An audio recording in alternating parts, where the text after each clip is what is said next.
A good friend of mine brought me skiing here last winter.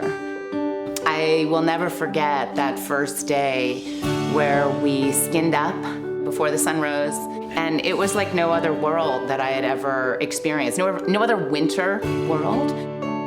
But it wasn't just the skiing, and it wasn't just the mountain, it was the place. It was caught in time.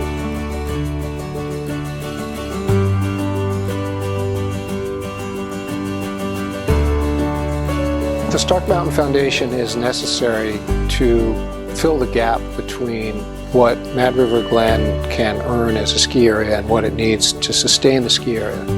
But it's more than that. The Stark Mountain Foundation is necessary to preserve and protect a place that has magical qualities that bring people here throughout the year to hike, to snowshoe, to ski, to share the place with their friends and their family.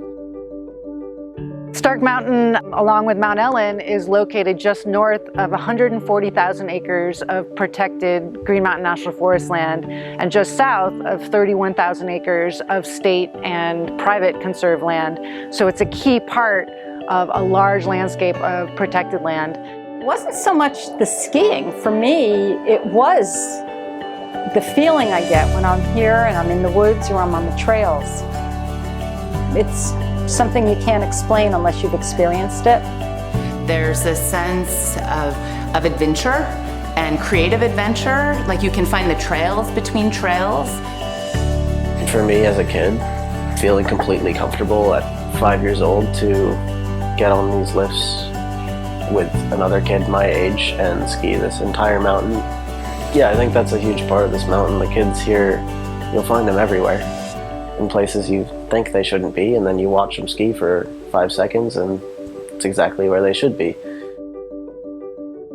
The board of the Stark Mountain Foundation distills the mission of the foundation into 3 words: educate, steward, and play.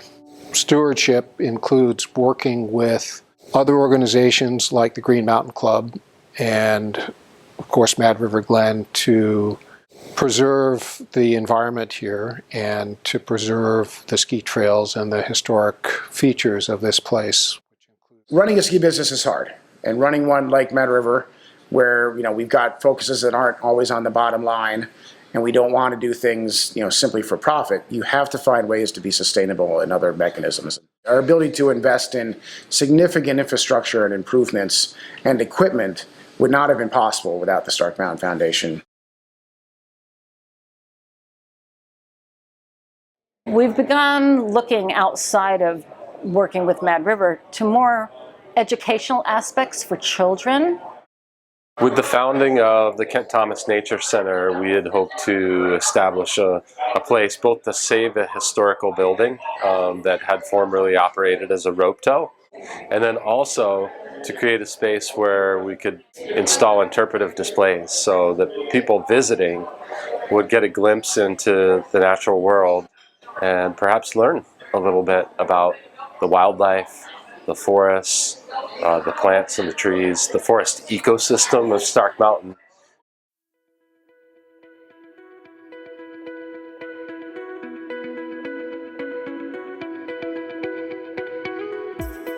I think that the education piece is really important, connecting people to the forest and letting them experience the forest beyond just zipping through it on their skis. It's really interesting for them to understand the creatures that live here and how they depend on the environment and the ecosystem, whether it be programs we have in Birdland in the wintertime, to things in the summertime, hiking, or understanding what the environment means to them for their future. There's always some unexpected wildlife here. I've seen a lot of foxes and raccoons and some porcupines. These are next spring's buds already, and it's a heart-shaped leaf, and the growing habit is up about 1 foot a year and out about 2 feet a year.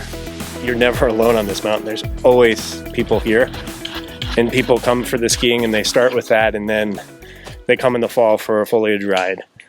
And then they come and enjoy the waterfalls in the summer when it's hot, and then all of a sudden they realize there's more here than just like, yeah, it's great skiing too.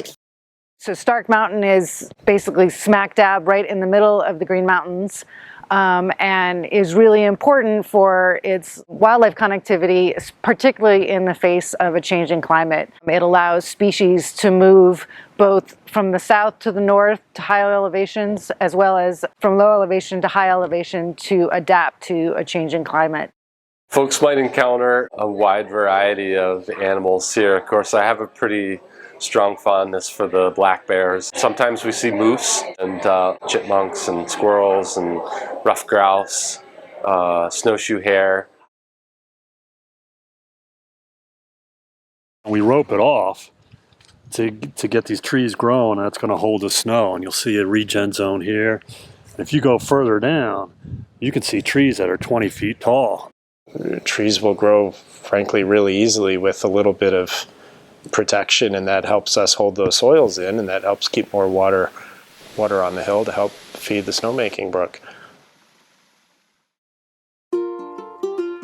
So we're on a Mad River work day where we come out and cut and maintain ski lines and wood lines and glades. Eye-opening and sometimes really refreshing to people to see and experience the mountain in its wet, foggy days and hot summer days and hotter days too. Found out about these work days, and we've always worked in the woods and cut ski lines and built trails. You know, when we started out, it was kind of a catch-as-catch-can organization. We didn't have pole saws. Some people had their own. And it's been very helpful to have the financial support from the Stark Mountain Foundation to be able to buy state-of-the-art tools. So it really has evolved and become a much more professional type of operation. We need to spend time protecting places like this because they're few and far between. And after having experienced COVID the last 2 years, everybody is realizing how special this place is. I want to be part of protecting that future for future generations, for my children's children, so they also have the chance to experience the magic that I've experienced. It's really nice to feel like I have a place that I can call home and a place that I can connect to, not just as I grow older, but from a young age, brings back a lot of memories. It's really important to me to get that next generation and get our kids and hopefully their kids again involved in being outside and being part of the world that surrounds them and for my purposes being a skier.